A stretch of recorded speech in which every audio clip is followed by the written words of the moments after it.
Good afternoon, everyone. Thanks so much for joining. Feel free to introduce yourselves in the chat. Make sure you let us know which is your organization and your preferred pronouns as well. Thanks so much for joining us. We'll be starting very, very shortly.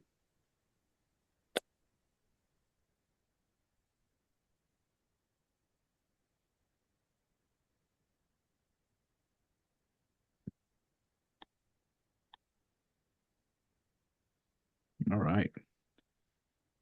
Really great turnout today. Thank you so much for joining us. Kelsey, are we good to go? We are good to go. Here, here. So thanks so much. Thanks for joining us. My name is Rodrigo Guerrero. I'm a board member at MassCreative. My current role is as a DIB specialist over at Babson College, but I've been working in the arts sector for the past decade in Massachusetts, alongside with the Mass Cultural Council and several other arts and youth serving organizations. So it's my privilege today to host this fantastic panel on the very, very pressing subject of debriefing the event that we had last week, which we all were very much aware about, which is, of course, the election. We are reviewing, we will be talking about the results as they're going on, the several races that affect the field at large. And of course, we'll leave some space for our panelists to take questions that will be collected from the chat. So that, if time allows, we'll have some interaction from the public at large. So, as I said, my name is Rodrigo Guerrero. I will be moderating the conversation. Joining me today on our fantastic panel, of course, is Anthony Davis Jr., founder of and chief executive of the Davis System. Errin Davis, chief of operations at the Davis System as well. Adam Hinds from the Edward Kennedy Institute and former state senator. David Holland, of course, our deputy director at Creative West. Very, very happy again to see them and hear from their insight. And we're going to be moving along with our agenda today, allowing, of course, David to give us a little bit of the reviews on the election results, particularly for the federal and state. So, David, the floor is yours. Thank you. Absolutely. And I'm going to really more so focus on the federal election results first, and I'll talk about some of the implications for the state. And I'll share my screen, and because I wanted to be able to be, fairly specific in this moment about what we're seeing. I'll say that within Creative West, I oversee the government relations and public affairs portfolio, among other duties, and my team has been attending any number of webinar sessions, doing review in our public affairs software quorum, and a range of other things to get a sense of what the conversation is in the broader environment and within our field specifically about what the election results mean. So I will get into this, and what I'm trying to do is give like high level impressions. I know that in a moment where we all have recently been in an electoral process and there's deep attention on the outcome of all of these individual races and their implications, it's good at this point to kind of like really look at what everything is fairly soberly and understand the context that we're in. So the first thing is that there's a lot of things in the media about the notion of a landslide, this, that, and the other, in a dramatic transformation in our political landscape. And I don't want to suggest that that is complete hyperbole, but it is important to understand that we really are entering a phase in which there's a narrowly divided Congress, which is a state that we've been in. The Republicans do and will control much of the Congress and the White House, and obviously has deep influence on the Supreme Court and throughout the court system. So I think that I'd be remiss to say that that is not a reality. But it is also the case that we have a narrowly divided Congress, and that means that it'll be contentious. The other thing is that already, for those of you who are tracking media and everything, the leadership dynamics within Congress among Republican leadership and between Republican members of Congress and leadership and the White House already show some dynamics and some tensions, and that is to be anticipated and expected moving forward. And many of the top lobbying firms in DC are stressing this in terms of their engagement already with a number of elected officials.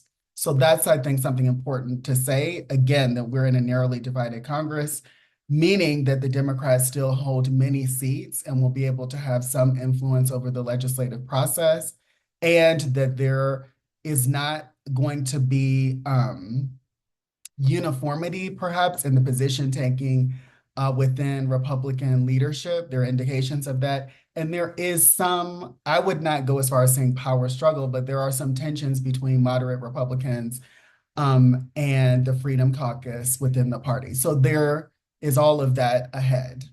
In terms of the congressional majority policy priorities, meaning Republican leadership priorities in Congress, one of the major ones is tax policy.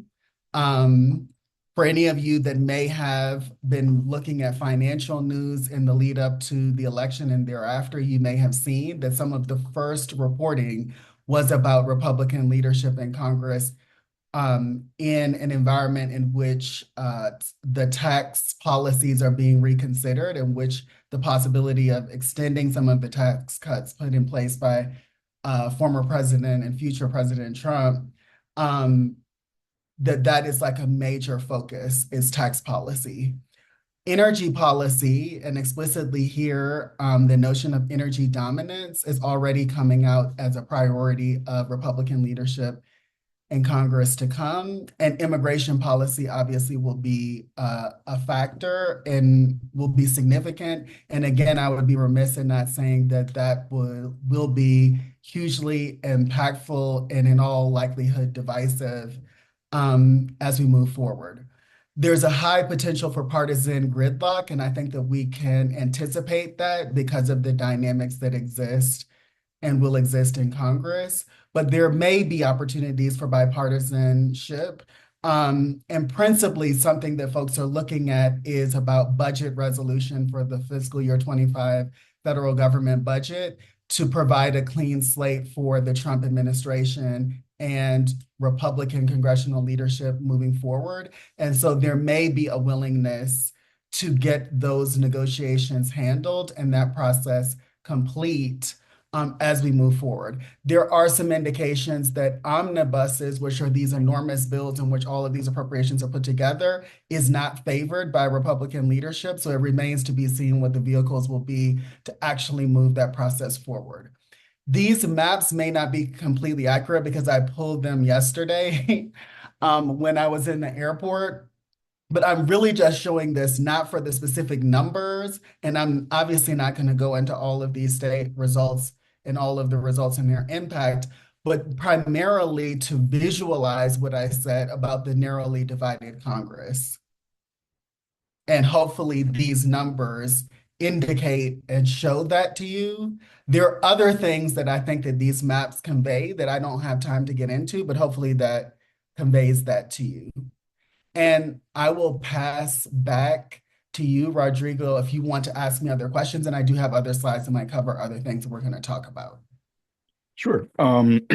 Looking back at the previous Trump administration and understanding how the National Endowment for the Arts or the National Endowment for Humanities suffered significantly from being zeroed out of a budget, which was eventually solved by bipartisan action of the House and Senate. What would you think we could expect this time around of these very, very vital organizations for our sector? Totally. I'm happy to speak about this. And again, my tone is going to be the same throughout this. I think that this is a sobering moment for many. And I'll turn back the clock and say that in 2017, we do have a precedent, which is that bipartisan ship reversed the defunding proposals that came from the Trump administration. And I will say that part of what was pivotal there is that there are ranking Republican appropriators in Congress who strongly support the arts and have done for many decades, and that some of those appropriators will have leadership in the next Congress, that they worked closely with the field in this Congress to seek to ensure that there were not dramatic reductions in the budget of the National Endowment for the Arts and National Endowment for the Humanities, and indeed other federal cultural agencies. And the offices and those members maintain ongoing dialogue and strategic dialogue with the field about managing the appropriations process. And they have intervened significantly in that process. I want to underscore that. And our ongoing relationships with those senior ranking Republican appropriators will be vital in the next Congress. I do think that they will have their work cut out for them. But I do think in what we are already seeing, there is an asserting of some influence by moderate Republicans, and that may be able to be maintained. But we will see what things look like, and I think in the coming weeks, there will be meetings between lobbyists in DC that represent the sector and some of the congressional offices of members that I'm alluding to, and those conversations will be about the strategy around appropriations and otherwise in the next Congress. So I think in terms of our part in all of this, the current goal is really about reducing excessive impact of the political environment on arts and cultural infrastructure. I think that there, in all likelihood, will be calls, and there are regularly calls in Congress for the elimination of the federal cultural agencies, and I think that we can anticipate that that'll be the case.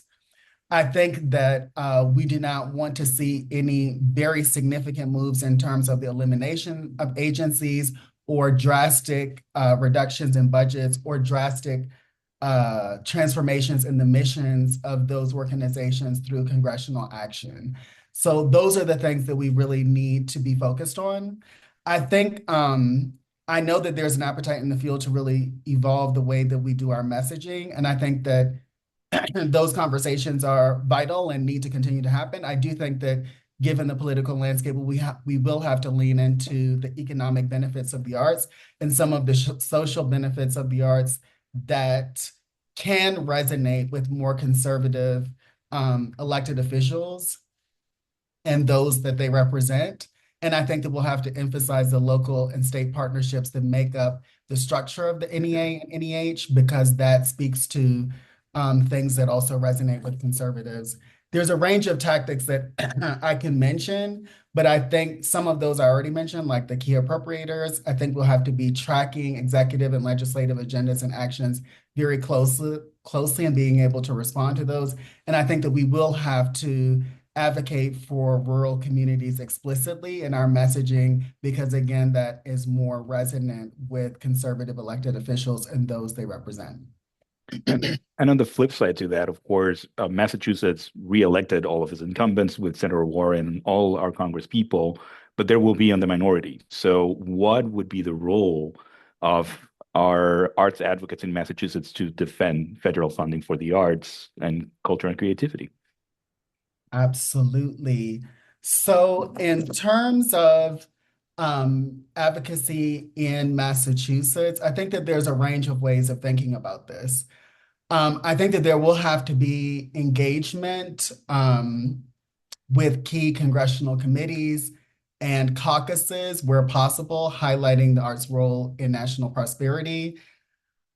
Massachusetts doesn't have members on appropriations, but New England does, and there is a thought about regional strategy and how to support and facilitate that. There are members that are on the arts and cultural caucuses that are strong advocates for the arts, and they will definitely need to play their roles and take part in processes around voting on particular appropriations and legislation, et cetera, and also making statements and potentially advancing legislation and any number of other things to highlight the value and role of the arts. There's a lot of things that members can do and their offices can do to support that. They will not have leadership in the appropriations process, but that doesn't mean that they will not be participants in the appropriations process. I think that another thing is about focusing on work in the state and local and regional work, because the thing that is going to be critical, and there are already conversations about this, and there's already people, including in philanthropy, already thinking about all of this, that we're going to have to act at the state level and continue to make gains at the state level. And the federal environment will, in all likelihood, be disruptive to some degree, but there are a lot of gains that can continue to be made at the state, local, and regional level. This I'm speaking about in Massachusetts, but also possibly in the broader region in New England through collaboration with NEFA or other groups and stakeholders. So I think that it's important to continue to solidify the gains that you've made and continue to move forward in the face of these results, especially in an environment that has not changed in Massachusetts, which is a different condition than some other states. I think coalition building and collaboration will be essential in this, and therefore there needs to be active involvement and participation of representatives from Massachusetts and advocates from Massachusetts in these broader national efforts, which I'll probably speak to a little bit more in a moment.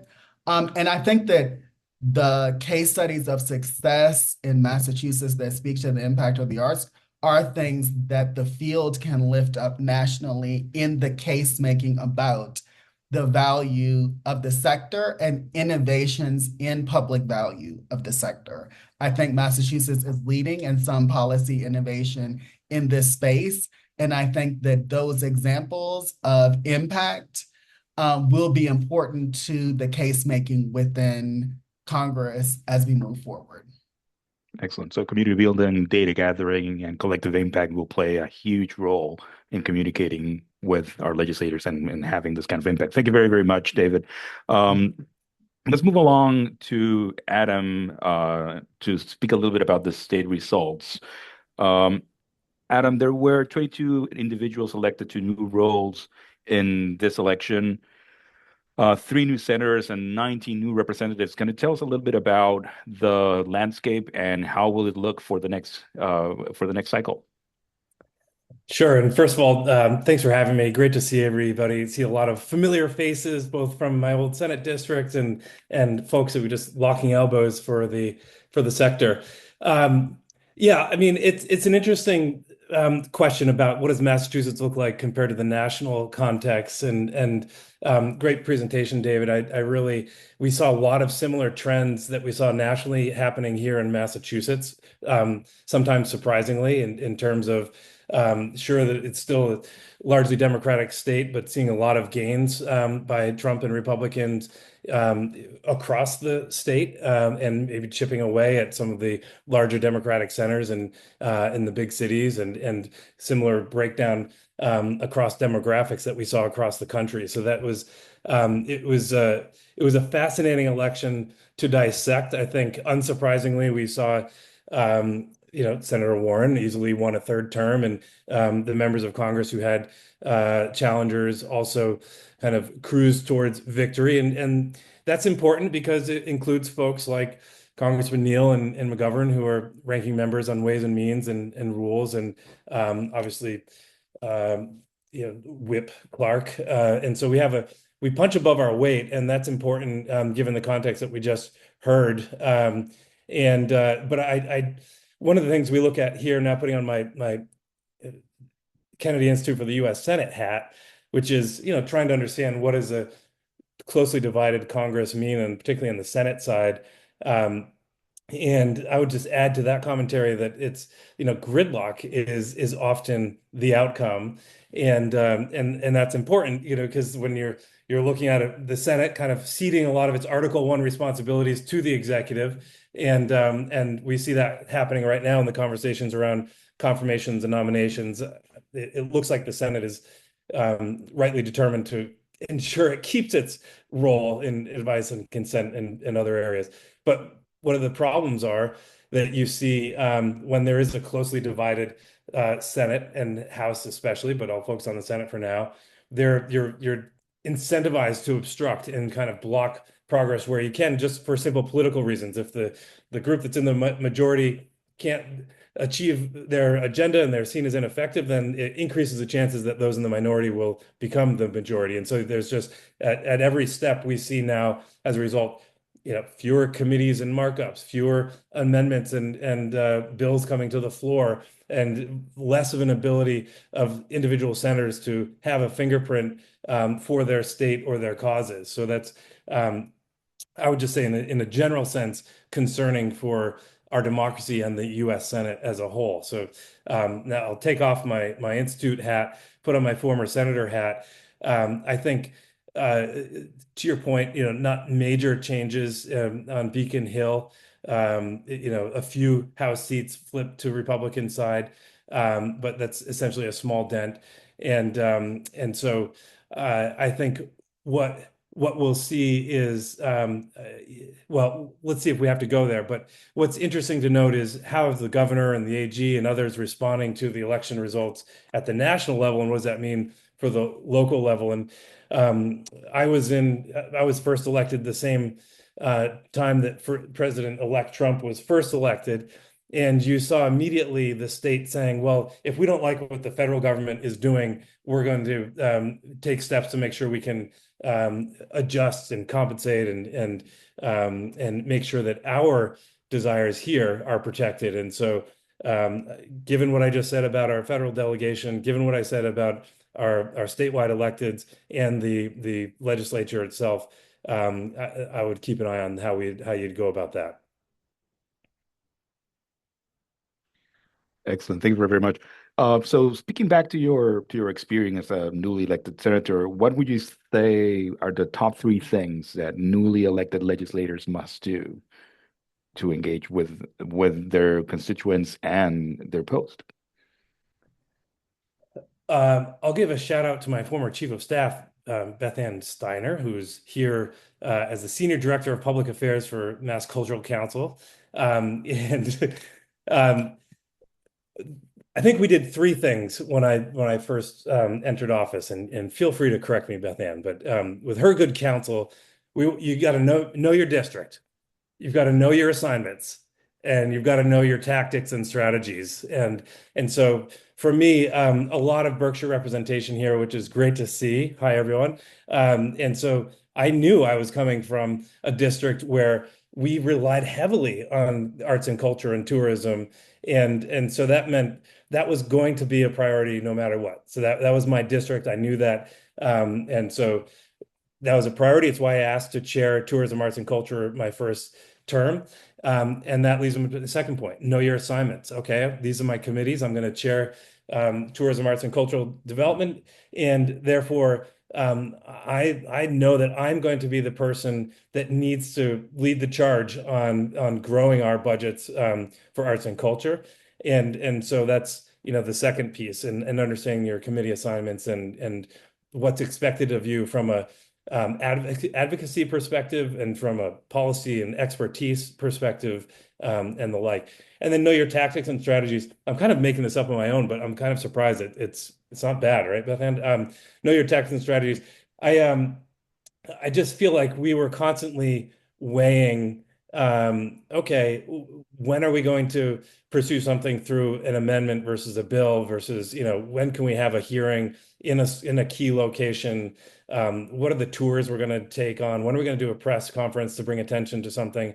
And just really being clear about how we find allies in our each of our strategies. How do we were very quick to build new relationships and figure out which senators had similar districts, similar interests, based on committee and geography and the like. And so it's an important time to engage with folks that you think fit into any of those categories.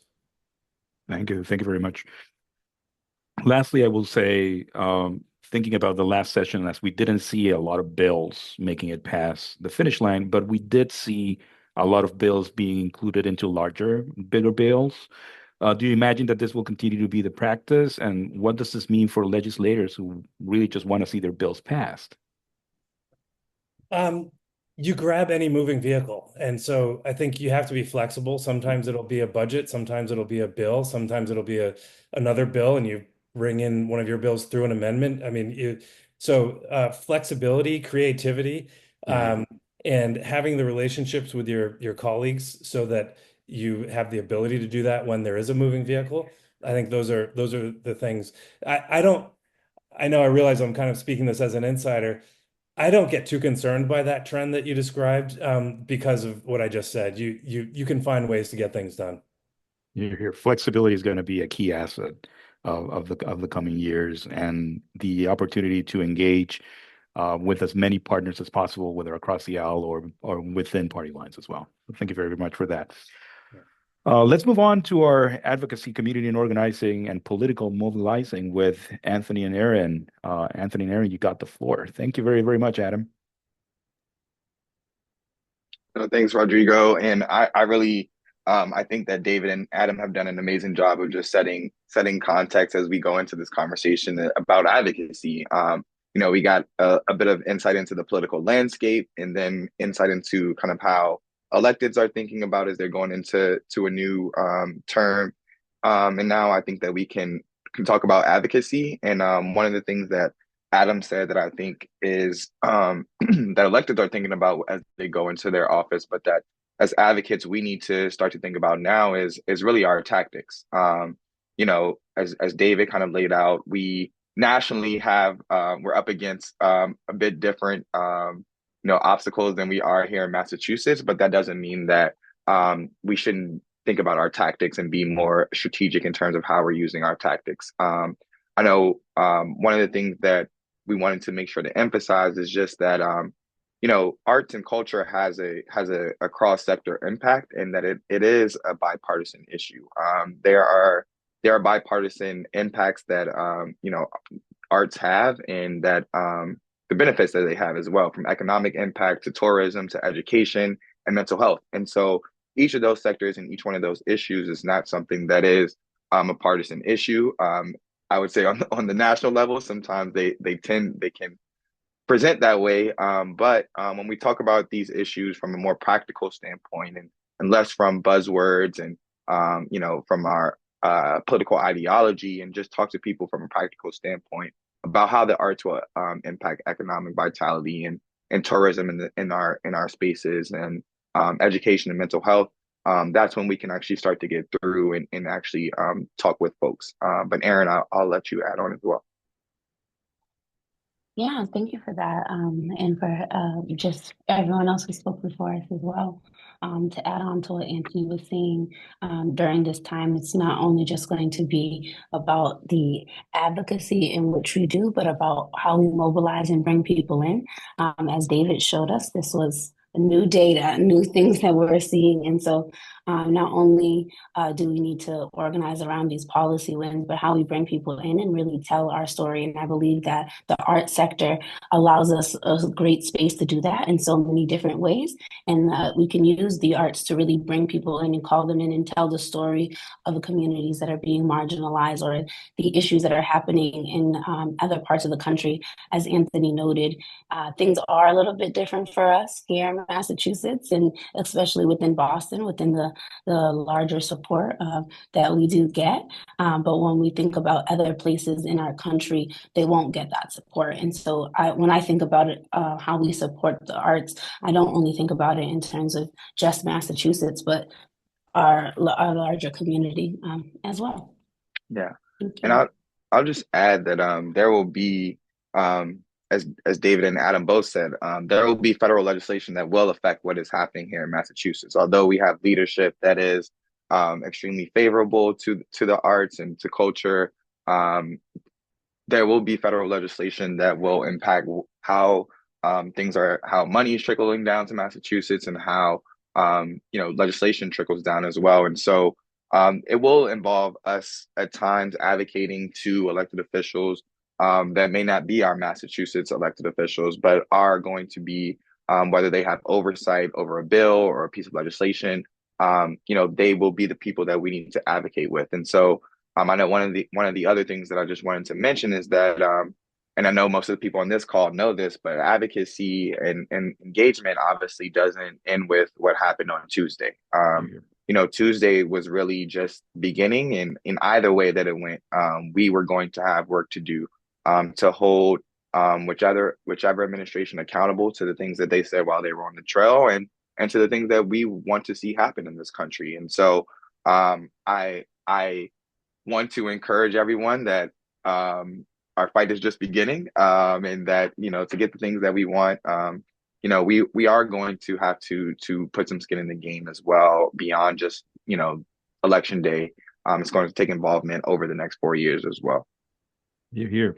Massachusetts has always been, and the Massachusetts cultural sector has always been a national exemplar for everyone. And of course, we have the capacity to collaborate with the whole region of New England to really create some collective impact and data that drives the impact of our work and how it's benefiting both the economy and the communities that it works with directly.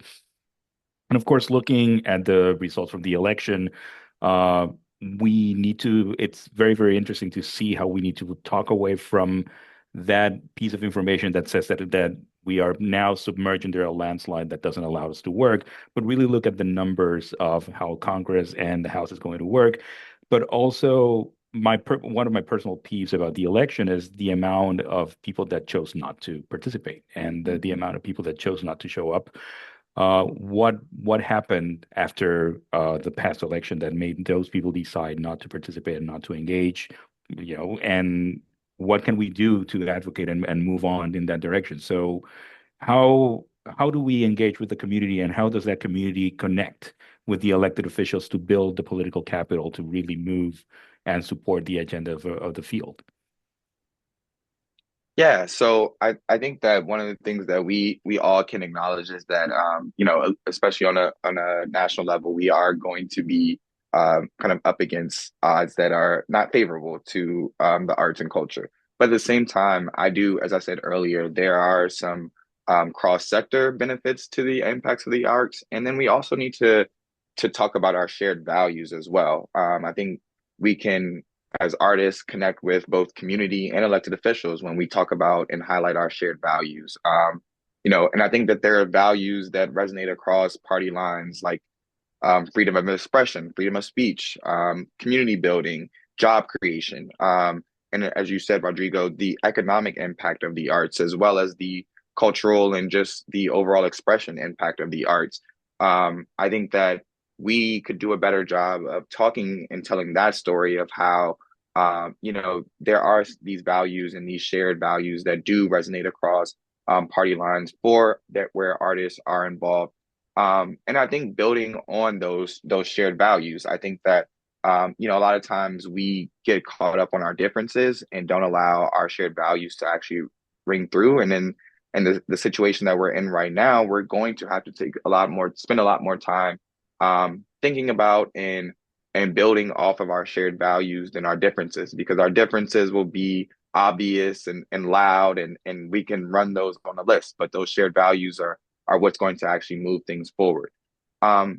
And at the same time, as Errin said, I think we need to tell the story. I think we need to acknowledge that there are national threats to artistic freedom. When we talk about book bans or funding cuts, those realities do pose a direct threat to the arts. And we as artists, we need to call for a unified response across partisan lines. And this is where I go back to these issues, these shared values are how we connect with folks across partisan lines, and also how we connect with those folks who didn't show up. On a very basic level, it's hard for me to understand why someone didn't go vote. But if I take the time to really dig deep, if I really take the time to listen to this person and hear them out, I can understand. I can find one thing. I can find hopefully one shared value that I can then build off of, and I can maybe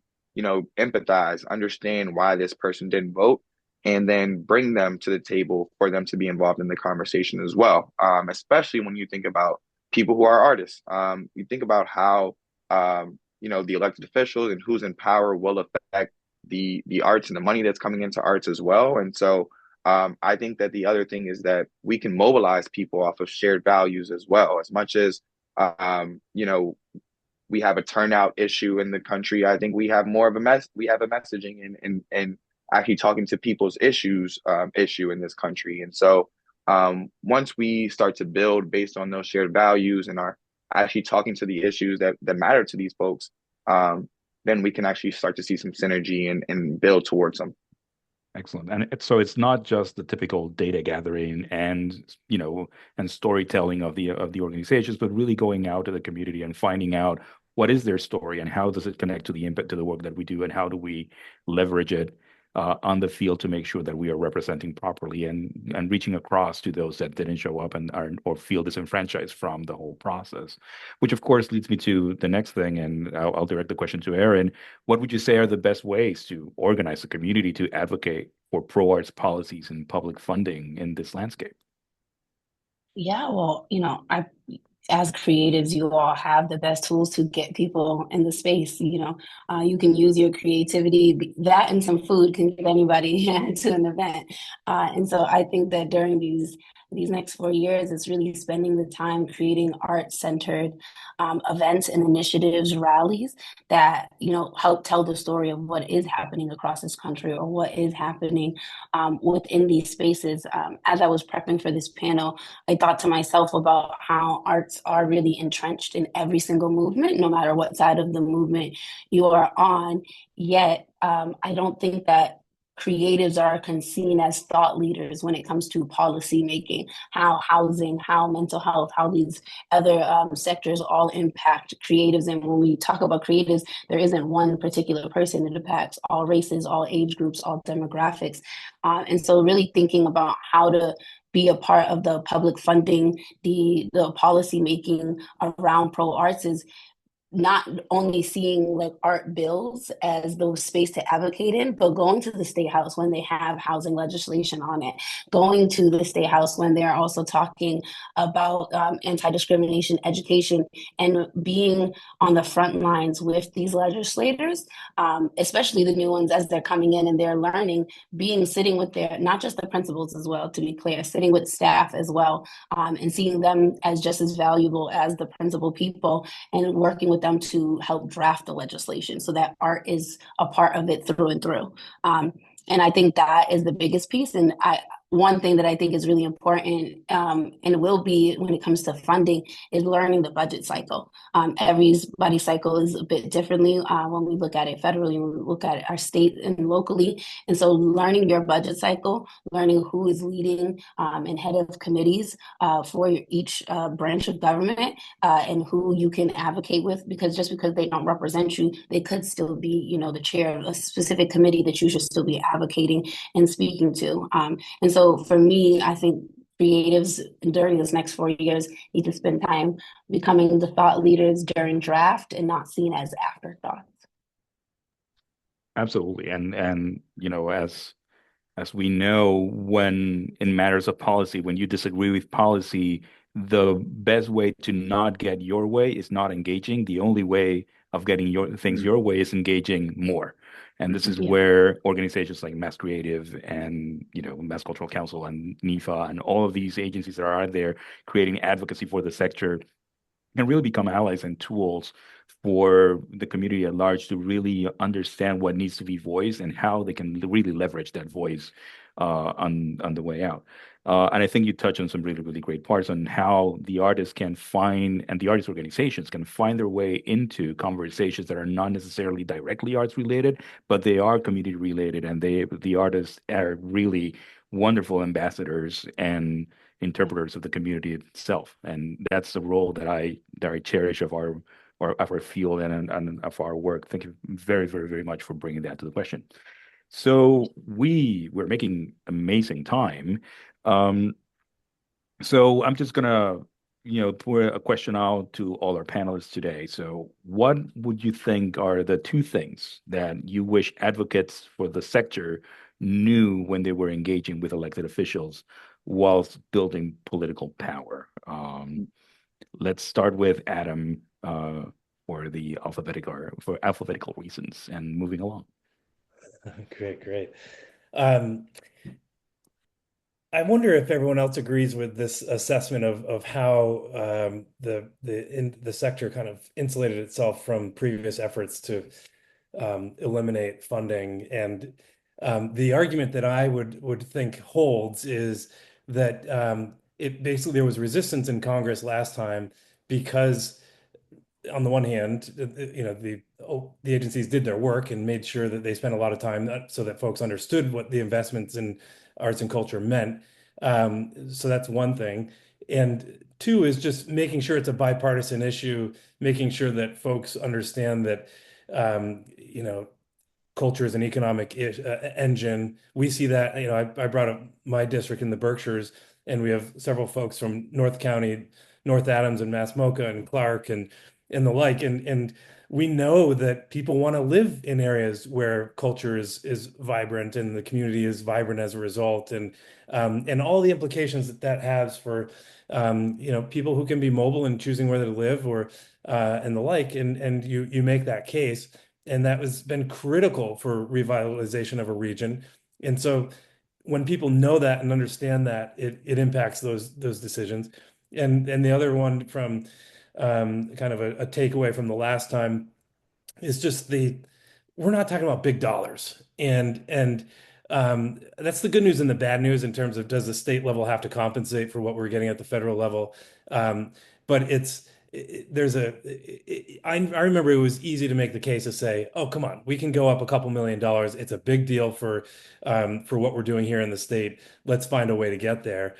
Versus if you're going there and saying we need to go up a couple billion, that's a different conversation. And so keeping that in mind, and maybe I'll leave it there, but I think that just points to the fact that making sure you have allies across the spectrum politically, making the case on very tangible grounds of the impact of the investment, and it goes a long way. Great. David, your thoughts. Two things that our members and advocates should know when engaging with appointed officials.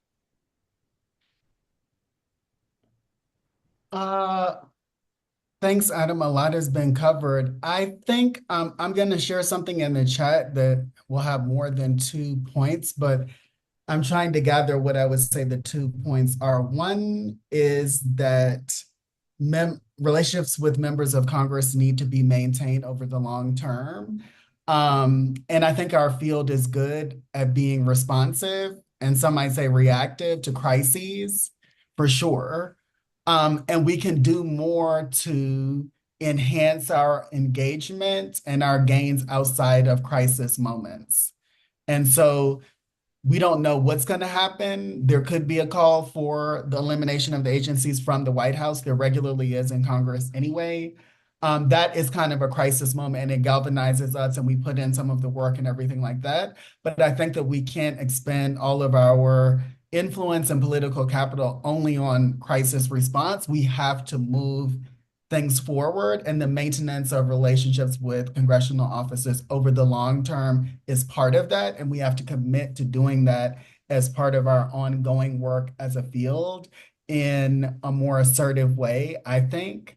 The other thing is to realize that there are any number of things in those relationships that a congressional office can do, and that briefing that I put in the chat from a past West staff advocacy kind of awareness raising learning series highlights all of these different ways that a congressional office can engage with you. It also emphasizes the roles of district staff and DC staff and the importance of the development and maintenance of relationship with staff while they're there, because staff have portfolios that are associated with specific policy areas. And typically there are staff that are devoted to arts and culture and a range of other topics at these cross-sector intersection points.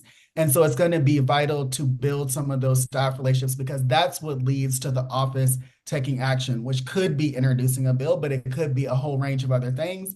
It could also be putting support behind and amplifying some of the efforts of the sector in the state in a whole range of other areas. So there are many, many, many things that engagement with a congressional office can mean. So remember that and the importance of those relationships over time and the importance of staff to effective relationships with congressional offices and getting actually specific things done that you want to have move forward.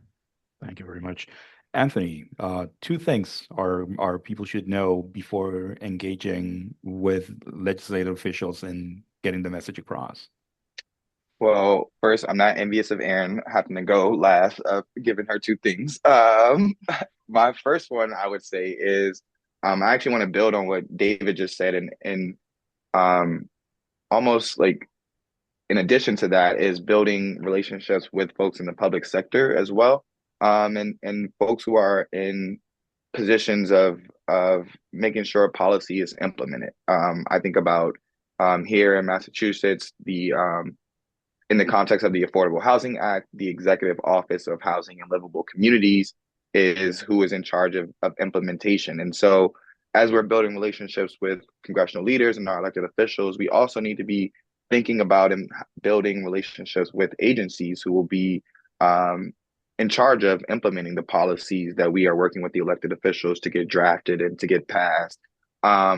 So that's one thing, and that usually takes a little bit more research, takes a little bit more time, but is really worth it because those relationships will be invaluable. And a lot of times, there's the same agencies who are also in charge with kind of implementing and enforcing policy as well.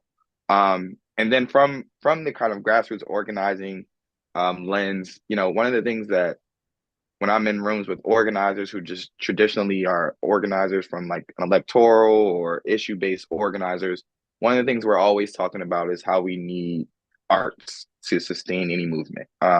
Historically, no movement has been sustained without music, without journalists, without poets, without people to tell the story, to help us visually see the story. And so, if anything, I want to encourage each of you all to use your skills, your crafts, your ability to create narratives and draw and draft compelling narratives and visual campaigns to really highlight the importance of the arts and policy support. I think that, grassroots movements will benefit from you all's involvement, and in turn, you may see more support from other grassroots organizers when they get you all support with their movements as well.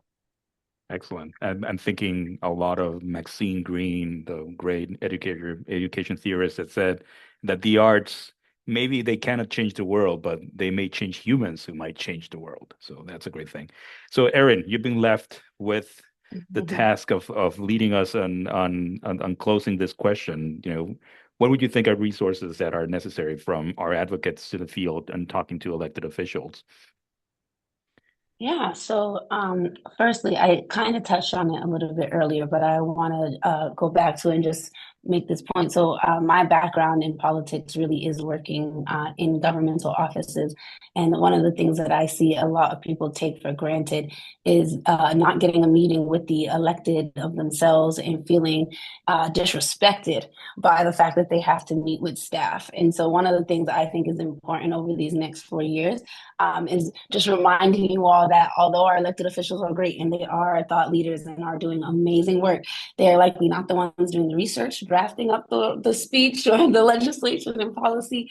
And it is staff, especially on the federal level, who are, on the federal level, there are literally email listservs per job level there, and where everyone who's at that job level is communicating with each other, where you're going to receptions and events and you are really the thought leader behind the elected official. And so I would say take these next 4 years to not only spend time trying to cultivate the relationships with the elected officials, but also cultivate the relationships with their staff, and maybe even more importantly, their scheduler.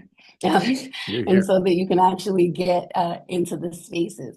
And then next, my other piece of advice is around political power. I feel as though when a lot of people think about political power, they see it as like the ability to call their elected officials like personal cell phone and bend their ear. But political power also looks like your ability to educate and have access to resources that help your community. And if anything, you have more power than these elected officials when you have the power to mobilize a whole group of people that could vote them out of office. And so I would say spend the next 4 years mobilizing. And getting people to understand what is really happening and translate it down to their everyday life. And so that you are the thought leaders and the advocates of your local communities, and however you define your community. And you can be a part of so many different, but being able to be an advocate in those spaces and provide them the resources that they need to help get through the next 4 years, and using that as a tool for your political power to mobilize when you're going to the state house for, the next education hearing versus just on budgeting around the arts. Here. Move the focus out from the personality and put in the office and the people doing the work is the way that I do it. Friends in low places are more effective than friends in high places most of the time. That's how I run about it. So, Kelsey, Richleen, we've 10 minutes to pick up a question from the chat, and we can just throw it into the panel and see who catches it.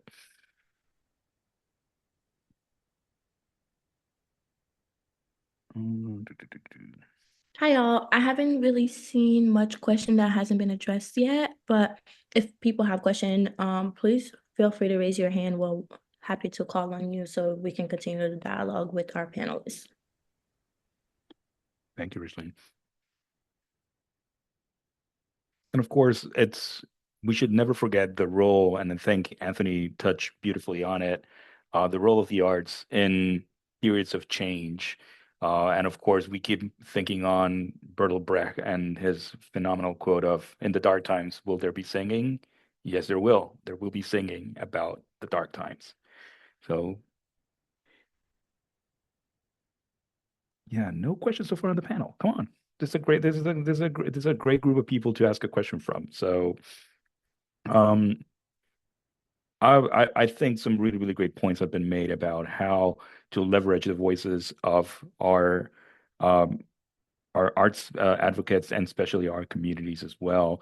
Can anybody draw on any example in recent history where the arts community has really leveraged the arts administrators have leveraged the community to achieve any reasonable change? Anybody can come with a question? Oh, we do have a question in the chat. So do we know what percentage of the MCC budget is vulnerable from federal resources, with federal sources? Is vulnerable to be cut from federal sources? Bethan, no one better. Right. As a state agency, primarily most of our funding comes from the state budget, but we get about $1 million from the NEA in this fiscal year.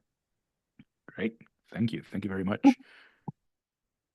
Did any panelists have thoughts on grants? I know NEA has some due on December 30th. I have a comment overall, and I think that during this time, people, as they're seeing a lot of rollbacks and on different sets of issues and sectors, they will be pouring their private money into the things that they care about. And so not just with the NEA grants, but grants as a whole, just private funding.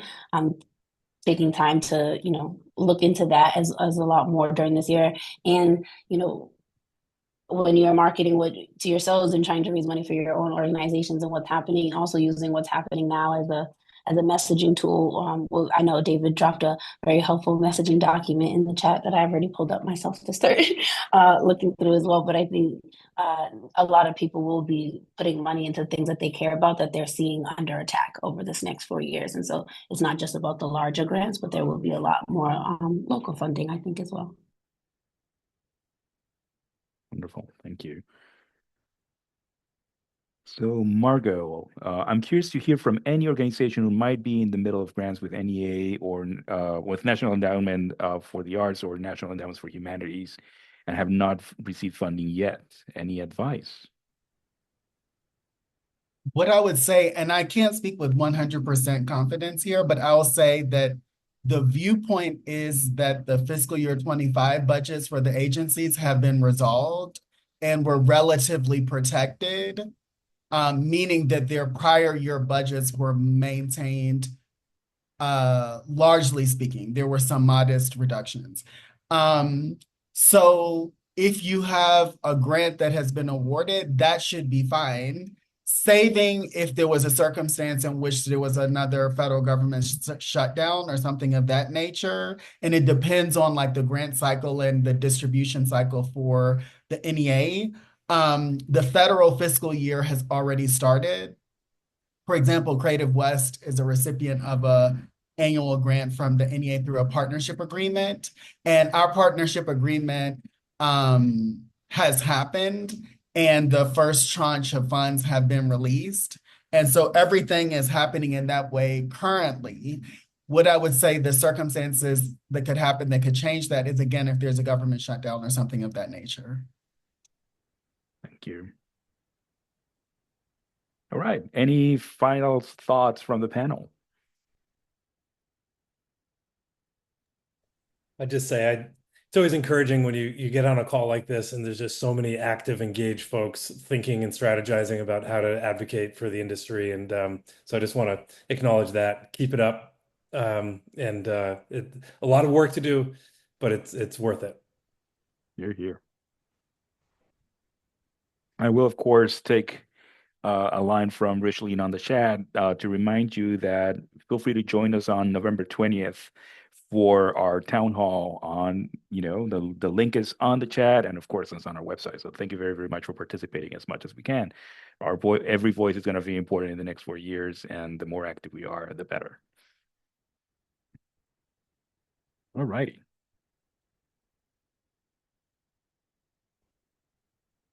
Okay. Thanks so much for participating. Thanks, everyone. Thank You'll have you. a very, very good Bye, day. everyone. Thanks. Thank you.